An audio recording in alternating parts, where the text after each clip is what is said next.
Hello बच्चों, आज हम बात करेंगे इलेक्ट्रोमैग्नेटिक इंडक्शन के लेक्चर नंबर 25 के बारे में।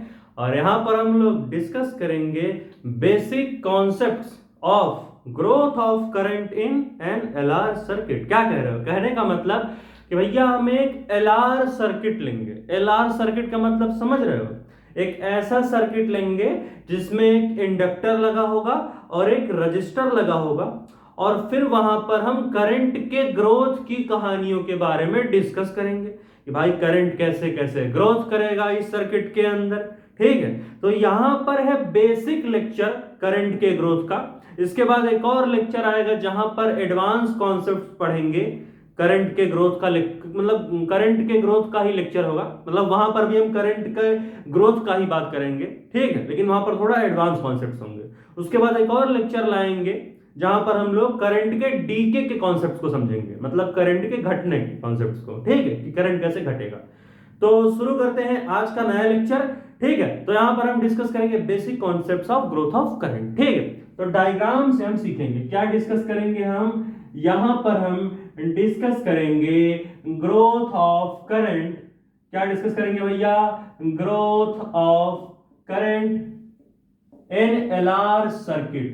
ठीक है, एक और लेक्चर लाएंगे ग्रोथ ऑफ करंट पर, जहां पर थोड़ा और अच्छे कॉन्सेप्ट डिस्कस करेंगे। तो टेंशन ना लेना, दो लेक्चर में सारी चीजें कवर कर देंगे ग्रोथ ऑफ करंट पर। ठीक है, इन एलआर सर्किट। ठीक है, अब एलआर से कंफ्यूज ना हो। एलआर का मतलब एक इंडक्टर लेंगे और एक रजिस्टर लेंगे। इंडक्टर मैंने बताया है पिछले लेक्चर्स में, जैसे रजिस्टर का यूज करते हैं कि भैया इसमें करंट फ्लो कराओ, वैसे इंडक्टर में भी हम करंट फ्लो कराते हैं। इंडक्टर में क्या होता है, कई सारे कॉइल लेते हैं और कॉइल के थ्रू हम करंट को भगाते हैं, तो वो इंडक्टर होता है। ठीक है, तो यहां पर अपनी कहानी को सीखते हैं। हमने कहा भैया देखो एक काम करो, एक बैटरी लाओ। ठीक है, बैटरी का मतलब क्या है भैया? बैटरी का मतलब भाई एक पॉजिटिव टर्मिनल होगा, एक निगेटिव टर्मिनल भी होगा। ठीक है, तो हमने कहा चलो भैया हम यहां से एक पॉजिटिव टर्मिनल लेंगे और एक हम निगेटिव टर्मिनल भी लेंगे। ठीक है, कुछ इस तरीके से ये हमारी हो गई जो लंबी वाली होती है पॉजिटिव टर्मिनल, और जो छोटी वाली है ये हमारी हो गई निगेटिव टर्मिनल। ठीक है, फिर हमने कहा कि काम करते हैं, जो हमारी ये बैटरी है इस बैटरी को हम एक इंडक्टर से कनेक्ट करेंगे। इंडक्टर क्या है कि कई सारे कॉइल्स बनी हुई हैं, ठीक है, और उन कॉइल्स में करंट भगा रहे हैं, उसी को इंडक्टर बोल रहे हैं। ठीक है, इंडक्टर भी एक तरीके का एक ऐसा चीज है जिससे करंट फ्लो हो सकता है। तो हमने कहा इस बैटरी से हम एक इंडक्टर कनेक्ट करेंगे। ठीक है, तो हमने इस बैटरी से एक इंडक्टर को कनेक्ट किया, जुम जुम जुम जुम जुम। ठीक है, अब हमने कहा कि देखो भाई जो हमने इंडक्टर बनाया है, इस इंडक्टर का अपना कुछ ना कुछ रेजिस्टेंस भी तो होगा। भाई अगर किसी चीज में करंट फ्लो करेगा तो उसका कुछ ना कुछ रेजिस्टेंस भी तो होगा। इसका मतलब अगर ये इंडक्टर हमने बनाया है तो इस इंडक्टर का कुछ अपना रेजिस्टेंस भी होगा। तो उस रेजिस्टेंस को हम यहां बना लेते हैं। ठीक है, उस रेजिस्टेंस की वैल्यू को हम यहां पर लाते हैं और हमने ऐसे इस तरीके से हमने जो है अपने रेजिस्टेंस को बनाया, zoom zoom zoom zoom zoom zoom. ठीक है, इसको थोड़ा और बड़ा बना लेते हैं। तो इस तरीके से ये रहा हमारा इंडक्टर और ये रहा हमारा रजिस्टर। तो ये बन गया हमारा क्या? ये बन गया हमारा एलआर सर्किट। एक तरफ इंडक्टर है और एक तरफ हमारा रजिस्टर है। ठीक है, एक तरफ हमारा इंडक्टर है और एक तरफ हमारा रजिस्टर है। दोनों साइड थोड़ा इक्वल बनाओ भैया, इसको हम थोड़ा और बड़ा बना लेते हैं। ठीक है, तो इस तरीके से हमारी कहानी बन गई। ठीक है, तो ये हमारा एक पूरा सर्किट हो गया जिसे हमने नाम दिया एल आर सर्किट। क्या नाम दिया इसे हमने? L R circuit. ठीक है, ये हमारी हो गई पॉजिटिव टर्मिनल और ये हमारी हो गई निगेटिव टर्मिनल। अब समझ में आ गया एल आर सर्किट क्या है। हमने कहा कि हम एक कॉन्सेप्ट जानते हैं कि जो करंट होता है वो हमेशा पॉजिटिव टर्मिनल की तरफ से फ्लो करता है। इसका मतलब भाई ये देखो, ये लंबी वाली क्या है? पॉजिटिव टर्मिनल है। इसका मतलब इस पॉजिटिव टर्मिनल के थ्रू कुछ ना कुछ करंट फ्लो करेगा। ठीक है, तो यहां से एक हमने करंट फ्लो कराई और उसको हमने नाम दे दिया आई अमाउंट ऑफ करंट, यानी पॉजिटिव टर्मिनल के थ्रू वायर में आई अमाउंट ऑफ करंट बढ़िया तरीके से फ्लो करता चला जाएगा। ठीक है, अब याद करो भाई, लेक्चर नंबर 21 से हम लोगों ने सेल्फ इंडक्टेंस की कहानियां पढ़ी थी। वहां पर हमने क्या पढ़ा था कि देखो भैया, अगर खाली रजिस्टर वगैरह लगाए हो सर्किट में तब तो कोई दिक्कत नहीं है, लेकिन अगर भैया आपने इंडक्टर लगा दिया, ठीक है, अगर भाई आपने इंडक्टर लगाया है तो करंट में कहानियां बनेंगी। क्या बनेंगी कहानियां? कि जैसे ही हम करंट फ्लो कराए और सर्किट के अंदर इंडक्टर की कहानी लाए तो वहां पर इस करंट के फ्लो होने की वजह से एक और करंट बनेगी और उसे हम क्या बोलते हैं? उसे हम बोलते हैं इंड्यूस करंट। उससे पहले एक मान लो यहां पर हमने स्विच भी है लगाई है, मान लो स्विच अभी क्लोज है, ये रही हमारी स्विच। क्या है ये? स्विच है एस। ठीक है, स्विच अभी बंद है। ठीक है, तो हमने कहा जो हमारी स्विच है वो अभी क्लोज्ड है। कब क्लोज्ड है? जो हमारी स्विच है, स्विच इज क्लोज्ड किस टाइम पर? मान लेते हैं जब हमारा टाइम 0 सेकंड था, जब हमारा टाइम 0 था। ठीक है, तो at time t is equal to 0, जब हमारा टाइम t 0 था तो उस समय हम मान लेते हैं हमारा करंट भी 0 था, यानी हमारे I की वैल्यू उस समय 0 थी। ठीक है, जब हमारा टाइम 0 था तो उस समय हमारे करंट की वैल्यू भी कितनी थी भैया? 0 थी। ठीक है, अब हमने कहा चलो भाई एक नई कहानी को हम बनाते हैं। हमने कहा जब स्विच हमने बंद करके रखा था तो टाइम मान लेते हैं, टाइम जब 0 था शुरुआती समय एकदम, तो उस समय करंट 0 था, यानी करंट में कोई ग्रोथ नहीं हो रहा था। लेकिन यहां पर एक इंडक्टर लगा है तो एक ऐसा भी समय आएगा। ठीक है, मतलब सुनो, अगर यहां पर कोई इंडक्टर ना होता तो क्या होता? अगर यहां पर ठीक है, अगर यहां पर if there was no inductor, अगर यहां पर किसी तरीके का कोई इंडक्टर नहीं होता, if there was no inductor, तब क्या होता? हमारा जो ये करंट था ये अपनी मैक्सिमम वैल्यू को अटेन करता। इंस्टेंटली, पलक झपकते ही ये करंट अपनी मैक्सिमम वैल्यू तक जाने के लिए आतुर रहता। सीधी सी बात है, ये इंडक्टर है इसी ने तो कंट्रोल करके रखा है। तो मतलब अगर इंडक्टर ना होता तो क्या होता? If there was no inductor then the current जो हमारा करंट था, then the current attain its maximum value, अपनी मैक्सिमम वैल्यू पर जाता। अटेन इट्स मैक्सिमम वैल्यू कितनी होती है करंट की मैक्सिमम वैल्यू? भाई इंडक्टर होता ना तो इंडक्टर को निकाल के फेंक दो, बचता रजिस्टर। हमने करंट का फॉर्मूला पढ़ा है ओम्स लॉ के अकॉर्डिंग। क्या होता है ओम्स लॉ के according? Potential equal to I R, जिसका मतलब I equal to potential upon R. यहां पर पोटेंशियल हमारा ईएमएफ ही है, मान लो यहां पर हमारा, ठीक है, ईएमएफ हमारा ई है। ईएमएफ पोटेंशियल तकरीबन सेम होते हैं कई कंडीशंस में। ठीक है, तो यहां पर हमारे आई की वैल्यू क्या हो जाती? यहां पर हमारे आई मैक्स की वैल्यू क्या होती?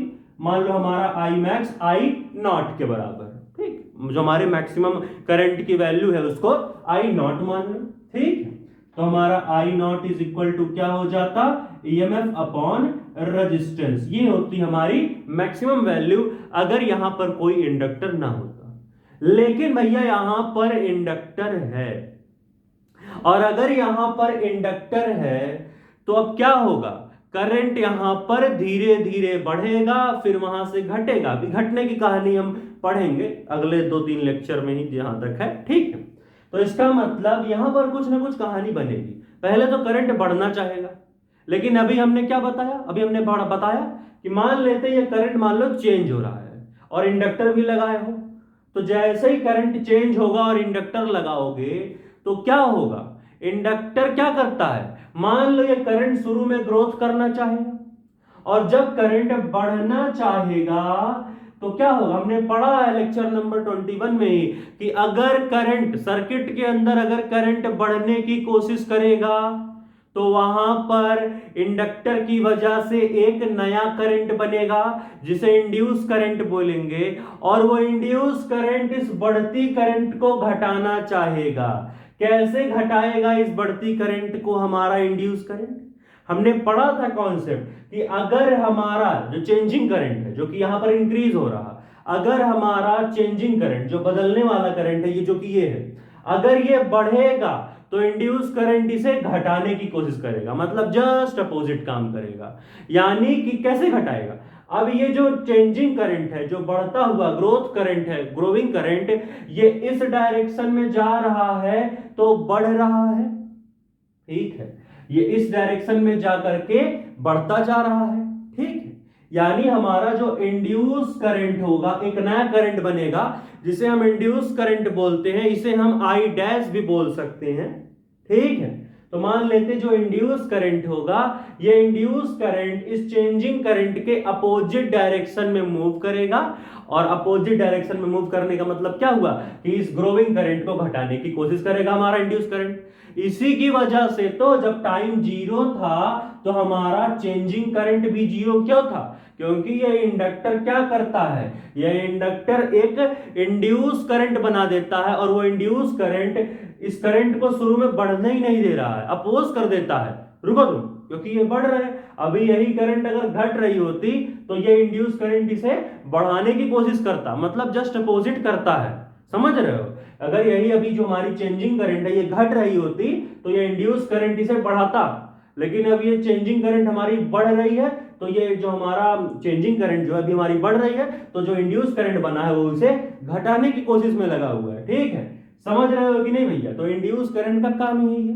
तो भैया शुरू में तो टाइम जीरो था तो हमारा चेंजिंग करंट भी जीरो था, लेकिन धीरे धीरे समय बदला। मान लो टाइम हमारा कुछ बीता 2 सेकंड 3 सेकंड, खैर अभी हम टाइम इक्वल टू इन्फिनिटी दिखाएंगे, जरा सा मतलब जैसे किताबों में दिया है, ठीक है। बाकी मन में यही रखना कि 2-3 सेकंड की बात की कहानी है, बाकी मैं टाइम इनफाइनाइट लिख के दिखाऊंगा, ठीक है।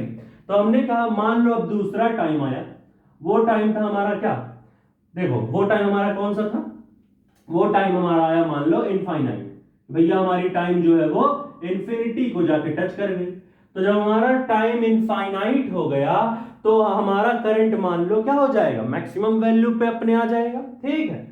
यानी कि हमारा जो है स्टेडी स्टेट की कहानी, स्टेडी स्टेट समझ रहे हो, बताते। जब हमारा टाइम इनफाइनाइट हो गया तो हमारा करंट बराबर हो गया मैक्सिमम आई नॉट, हमारा मैक्सिमम करंट के बराबर आ गया, ठीक है।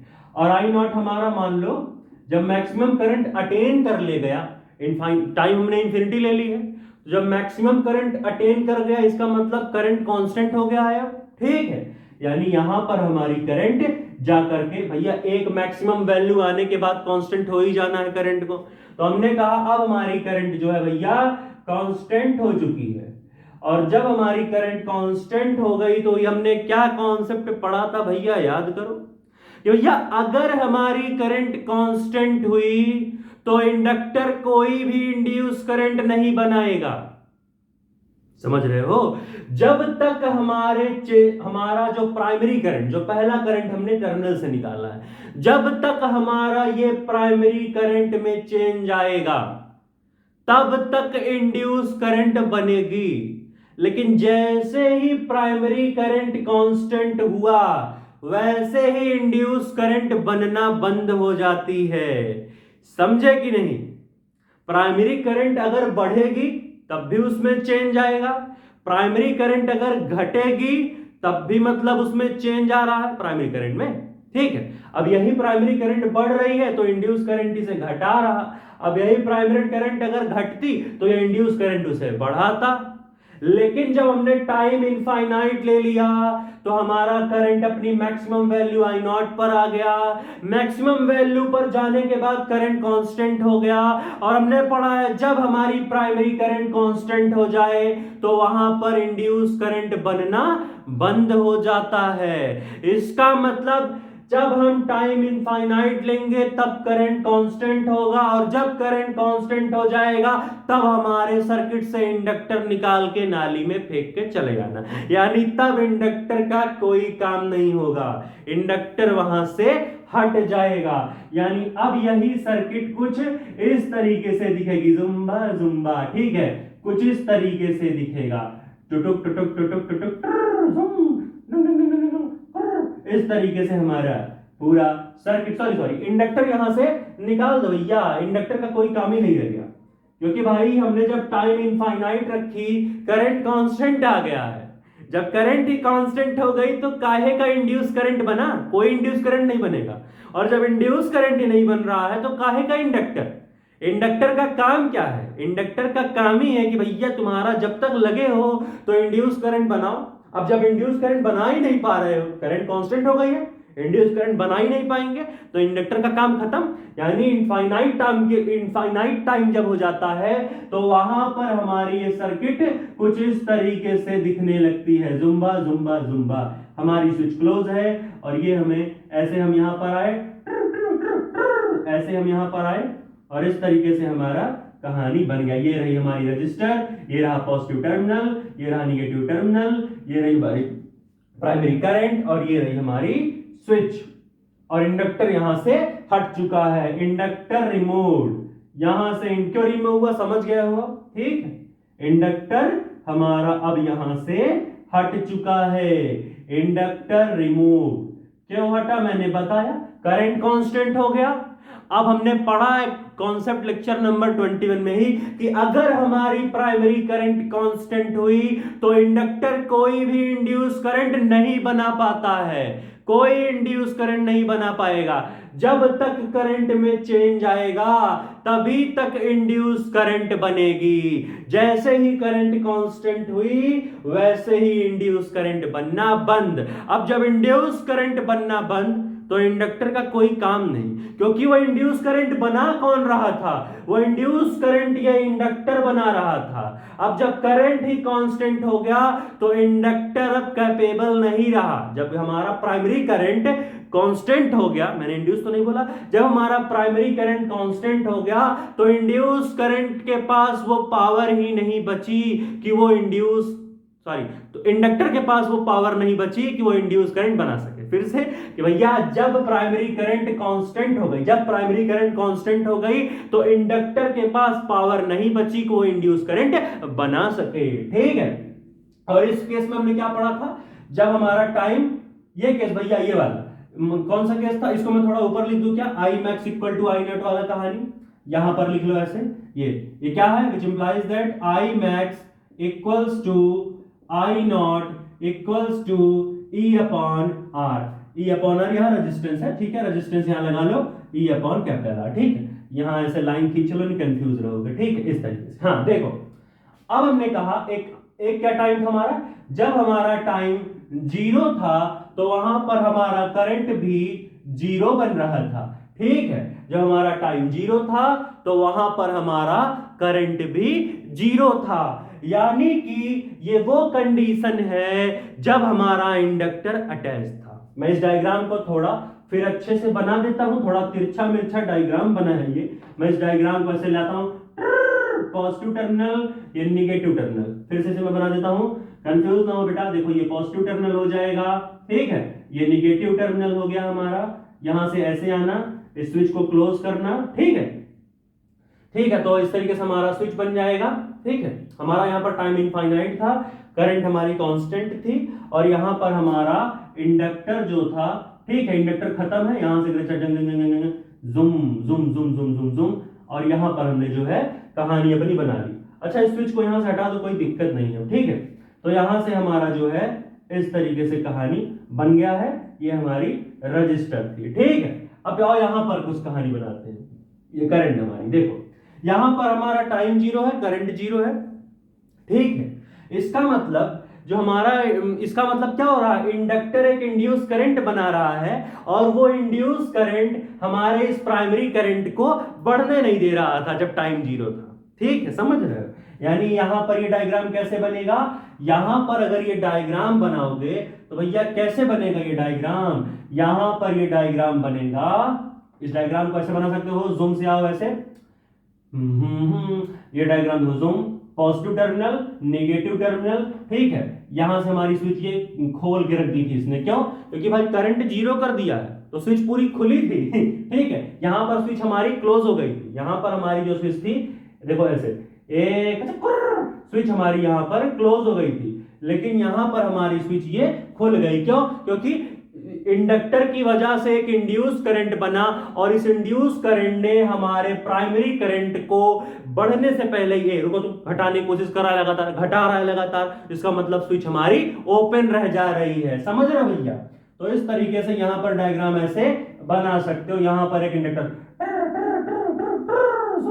फिर ये हमारी रजिस्टर हो गई, ये इंडक्टर है, ये रजिस्टर है और ये स्विच हमारी ओपन है। ठीक है, और यहां पर हमारा करंट जीरो है। यहां पर हमारी मान लो एक करंट निकल रही थी, अब इस करंट को घटाने के लिए इस डायरेक्शन में करंट है तो इंड्यूस करंट एक अपोजिट डायरेक्शन में बनी और इस इंड्यूस करंट ने हमारे इस चेंजिंग करंट को बढ़ने नहीं दे रहा था और जीरो पे लेके चला गया था करंट को। ठीक है, तो ये सारी कहानियां यहां पर होती हैं। ठीक है, ये हमारी कौन सी स्टेट है? इसको हम स्टडी स्टेट बोलते हैं। स्टडी स्टेट एक ऐसा स्टेट है जो हमारा टाइम इनफाइनाइट है और करंट अपनी मैक्सिमम वैल्यू पर जाकर के कांस्टेंट हो चुका है। तो ऐसी स्टेट को हम क्या बोलते हैं भैया? ऐसी स्टेट को हम बोलते हैं स्टडी स्टेट। क्या बोलते हैं भैया? Steady state. जोर से बोलो भाई, स्टडी स्टेट, जोर से बोलो, जय माता दी। ठीक है, और ये हमारा था इनिशियल स्टेट, जो हमारी शुरुआती स्टेट थी। समझ रहे हो कि नहीं भैया? ये हमारी है इनिशियल स्टेट। क्या स्टेट है भाई? ये हमारी है इनिशियल स्टेट, इनिशियल स्टेट। ठीक है, ये हमारी कैसी है? इनिशियल स्टेट थी। समझ रहे हो कि नहीं? ठीक है, और ये भी समझे कि अगर यहां पर कोई इंडक्टर ना होता तो यहां पर हमारी करंट मैक्सिमम वैल्यू डायरेक्ट पहुंच जाती, लेकिन फिर धीरे धीरे कहानियां बनी और हमने सारी चीजों को समझा कि आखिर क्या क्या कहानियां बनती जा रही हैं इन सारी चीजों के बीच में। यहां पर हमारी स्विच ओपन रह गई क्योंकि यहां पर हमारा जो इंड्यूस करंट बना था इस इंडक्टर की वजह से, उसने सारी कहानी को रोक दिया। ठीक है, अब इस ये इंड्यूस करंट क्या कर रहा है? इस करंट के अपोजिट भाग रहा है। अब ये चेंजिंग करंट यहां से ऐसे आई जूम, फिर यहां से ऐसे आई जूम, यहां पर भी ये करंट ऐसे zoom zoom zoom zoom zoom, यहां से ये हमारी चेंजिंग करंट की डायरेक्शन है ये, यहां से आई ऐसे, फिर यहां से आई ऐसे। ठीक है, समझ रहे भाई? समझ रहे हो कि नहीं? अब ये देखो इंड्यूस करंट क्या करेगा। अब ये चेंजिंग करंट देखो, या इस सर्किट में जाके देखो, देखो चेंजिंग करंट कैसे आ रही, ऐसे, यानी यहां पर ऐसे आ रही, यानी इंड्यूस करंट हमारा ऐसे भागेगा। ये देखो, जो हमारी चेंजिंग करंट थी यहां से यहां ऐसे आ रही थी, इसका मतलब इंड्यूस करंट इसके अपोजिट भागेगा। क्यों भैया? क्योंकि यहां पर हमारी ये करंट बढ़ना चाह रही चेंजिंग करंट, तो हमारा इंड्यूस करंट घटाना चाहेगा, तो इंड्यूस करंट हमेशा अपोजिट भागता है ओरिजिनल करंट के। टाइम इनफाइनाइट रखा, करंट मैक्सिमम वैल्यू पर पहुंची, मैक्सिमम पे जाके कांस्टेंट हो गई। अब अगर करंट कांस्टेंट हो गई, चेंजिंग करंट या फिर प्राइमरी करंट बोल लो, चेंजिंग करंट बोल लो, अगर हमारी प्राइमरी करंट कांस्टेंट हो गई तो इसका मतलब अब ये इंडक्टर किसी भी तरीके का इंड्यूस करंट नहीं बना पाएगा।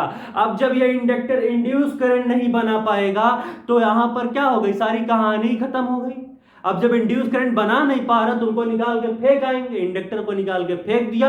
और जब टाइम इनफाइनाइट होता है तो सर्किट कुछ ऐसा दिखता है, जब टाइम जीरो होता है तो सर्किट कुछ ऐसा दिखता है। जब टाइम इनफाइनाइट था तो स्विच क्लोज हो गई, जब टाइम हमारा जीरो था तो हमारा स्विच ओपन हो गया था, यानी कि करंट नहीं भाग रहा था। यहां पर स्विच क्लोज, करंट भाग रहा, बढ़िया, यहां पर स्विच ओपन है, करंट नहीं भाग पा रहा है यहां पर। तो भैया नोट करो भाई, इसे मैं हटा 1 2 3 4 पॉज करके नोट करेंगे, 1 2 3 4 पॉज करके नोट करो। आ जाओ भाई, चलो। तो यहां पर भाई इस लेक्चर को खत्म करते हैं। ग्रोथ ऑफ करंट पर एक और नया लेक्चर आएगा जहां पर हम स्टेडी स्टेट और इनिशियल स्टेट या फिर इनिशियल स्टेट और स्टेडी स्टेट के बीच की कहानियों को डिस्कस करेंगे, जहां पर हमारा टाइम टी के बराबर आ जाएगा। ठीक है, तो अब भी growth of current in LR circuit पर एक और लेक्चर आएगा। इसके बाद हम DK of current, growth of current तो पढ़ लेंगे, इसके बाद एक और लेक्चर आएगा DK of current in LR circuit और फ्रैक्चर न्यूमेरिकल्स में। तो इसके बाद अब भी एक और लेक्चर आएगा ग्रोथ ऑफ करंट पर, जहां पर एडवांस कॉन्सेप्ट, ठीक है, इन दोनों टाइम के बीच का कॉन्सेप्ट है। इसके बाद एक और lecture DK of current in LR circuit, और उसके बाद अच्छे अच्छे न्यूमेरिकल्स। तो अब भी सेल्फ इंडक्टेंस पर कई सारे लेक्चर्स आएंगे, तब तक के लिए पढ़ाई करते रहें। All the very best. अगला लेक्चर हम होती जल्द आएंगे।